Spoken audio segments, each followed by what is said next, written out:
Hello बच्चों, let's see this question and here this question से which language was declared as the only official language of Sri Lanka by the act passed in 1956।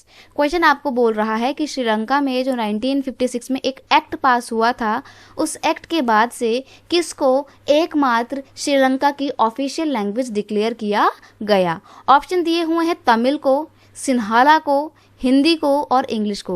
अब देखो, आपको पता है, simple सी बात है, श्रीलंका कहाँ पड़ता है? श्रीलंका पड़ता है साउथ में, और साउथ के लोग उतना हिंदी नहीं बोलते हैं। एक बार को इंग्लिश में फिर भी बोल लेंगे, तो हिंदी और इंग्लिश तो बिल्कुल उनकी ऑफिशियल लैंग्वेज नहीं हो सकती है। तमिल और सिन्हाला हो सकती है, लेकिन इसके लिए आपको ये पता होना चाहिए कि जो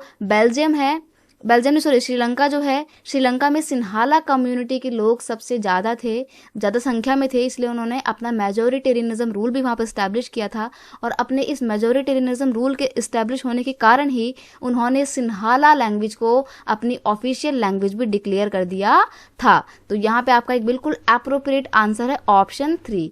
और ये जो एक्ट जिसके बाद इसको ऑफिशियल लैंग्वेज बनाया गया था सिन्हाला को, इस एक्ट को क्या बोलते हैं? This act is also known as Sinhala only bell. वैसे तो इस एक्ट को 1956 एक्ट बोलते हैं, श्रीलंका का 1956 का एक्ट, लेकिन इसका एक नाम देखें तो इसका स्पेसिफिक नेम है सिन्हाला ओनली बिल, यानी कि सिन्हाला लोगों का ही बिल पास होगा और किसी का कोई बिल पास नहीं होगा। इनका मेजोरिटेरियनिज्म रूल एस्टैब्लिश होगा, सारी की सारी फैसिलिटी इनको मिलेगी। और कब ये बिल पास हुआ था? 1956 में हुआ था।